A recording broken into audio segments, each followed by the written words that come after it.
Hello friends, कैसे हैं आप सब लोग। रजनी मोहित रस्तोगी में आपका स्वागत है। आज है 24 अक्टूबर, दिन है गुरुवार। जैसे कि आपको पता है आज है होली अष्टमी का त्यौहार। इस दिन क्या होता है कि सभी मम्मियाँ अपने बच्चों के लिए, उनकी लंबी आयु के लिए पूरे दिन का व्रत रखती हैं। शाम को पूजन किया जाता है, तारे को देखकर जल देकर फिर खाना खा लिया जाता है। और इस दिन आटे और गुड़ से बहुत सारे पकवान बनाए जाते हैं। मेरे यहाँ तो यही होता है। आपके यहाँ कैसा होता है, आप मुझे प्लीज़ कमेंट करके बताइए। अगर आपके यहाँ भी होली अष्टमी का त्यौहार होता है तो आप मुझे थम कर सकते हैं, कमेंट करके बता सकते हैं। इस दिन क्या होता है कि दिन भर व्रत किया जाता है। जैसे कि करवा चौथ का व्रत होता है उसी तरह का ये व्रत किया जाता है। इसमें भी पानी नहीं पिया जाता है और पूरे दिन व्रत रखती हैं मम्मियाँ। उसके बाद में कुछ पकवान वगैरह बनाया जाता है। फिर शाम को बायना निकाला जाता है, होली अष्टमी माता का पूजन किया जाता है और उसके बाद में फिर तारे को जल देकर खाना खाया जाता है। तो मैंने भी आज दिन भर उसकी तैयारी में लगी रही थी। आज मैंने भी दिन में बहुत सारी चीज़ें बनाई, जो जो मेरे यहाँ बनता है वो सब मैंने बनाया है। अकेली हूँ बनाने वाली, थोड़ा सा टाइम भी लग जाता है। और उसके बाद अभी मैंने माता रानी की चौकी लगा ली है। जैसे मेरे यहाँ होता है थोड़ा बहुत वो मैंने कर लिया है। वैसे तो मेरे सभी लोग जो है, मेरे मदर इन लॉ, मेरे फादर इन लॉ, सब लोग मेरे यहाँ सभी लोग जो है, मेरे यहाँ सभी लोग मेरठ में ही रहते हैं। मैं यहाँ लखनऊ में रहती हूँ, तो अकेली रहती हूँ, तो जितना होता उतना मैं कर लेती हूँ। तो आपको दिखाती हूँ कि मैंने क्या क्या बनाया आज। ये देखिए, मेरे यहाँ ये आटे और गुड़ को, यानी कि गुड़ को पानी में गरम करके उसका गुड़ का पानी बना लिया जाता है। उसके बाद में उसको जैसे मीठी पूरियाँ बनाते हैं तो मीठी पूरी बनाई जाती है, मीठी पूरी बनाती हैं तो उसके लिए मैंने उसका आटा मला, उससे मीठी पूरियाँ बनाई हैं। उसी आटे से हमारे यहाँ इनको टुनमुने बोलते हैं, टुनमुने बनाए जाते हैं जो कि होली माता को चढ़ते हैं। तो ये टुनमुने मैंने बनाए हैं। देखिए शक्करपारे जैसे होते हैं, ये उसी तरह के होते हैं। और इसमें कुछ अलग अलग शेप के बनाए जाते हैं, कुछ इस तरह के शेप के होते हैं, कुछ ये होते हैं, इस तरह के शेप के होते हैं। ये सब बस मीठे गुड़ के पानी और आटे से बनाए जाते हैं। और ये पूड़े होते हैं, इनको पूड़े बोलते हैं मेरे यहाँ। आपके यहाँ क्या बोलते हैं मुझे नहीं पता है, प्लीज़ कमेंट करके बताइए। तो ये पूड़े बनाए जाते हैं।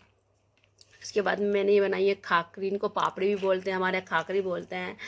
ये नमक लगा के या अचार लगा के खाओ, बड़े टेस्टी लगती हैं। और ये कुरकुरी होती हैं, ये पूरियाँ नहीं है, पूरियाँ होती हैं सॉफ्ट होती हैं, ये करारी होती हैं।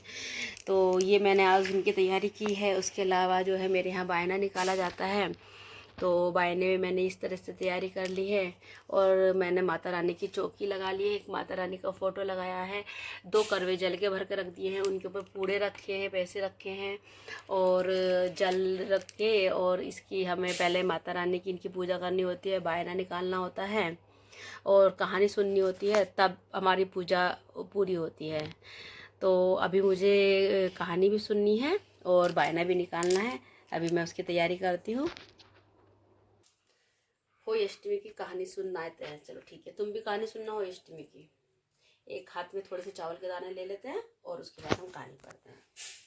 यह व्रत कार्तिक लगते ही अष्टमी को किया जाता है। जिस वार को दिवाली होती है, होली आठे ठीक 7 दिन पहले उसी वार को पड़ती है। बस इस व्रत को वे स्त्रियाँ ही करती हैं जिनकी संतान होती हैं। बच्चों की माँ बच्चों की माँ दिन भर व्रत रखे, बंद करो, सायकाल दीवार पर अष्टकोष्ठक की बाद से पूजा करें।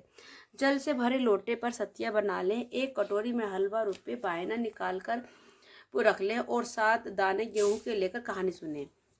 कहानी सुनने के बाद होई स्याही माला की माला गले में पहन ले। जो बायना निकाल कर रखा है उसे सासू जी के पांव लगाकर श्रद्धापूर्वक उन्हें दे देवे।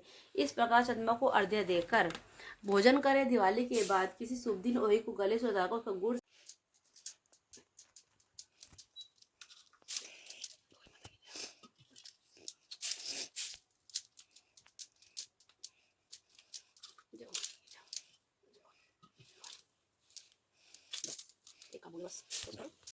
कहानी सुनने और बायना निकालने के बाद ये मेरे यहाँ छोटे छोटे टुनमुने होते हैं, उन्हें माई के आगे बखेर के कहा जाता है ले माई टुनमुने, और इन्हें बच्चों से कहा जाता है चुग लो। इसके बाद मेरी पूजा समाप्त हो गई। इसके बाद मैं अपना सामान लेकर ऊपर छत पे चली गई। वहाँ मैंने जाकर तारे की पूजा करी। तारे की पूजा करके तारे को जल चढ़ाया है। जल चढ़ाने के बाद मेरा व्रत समाप्त हो गया। उसके बाद मेरे बेटे ने मुझे जल पिलाकर मेरा व्रत पूरा किया। जय होई माता।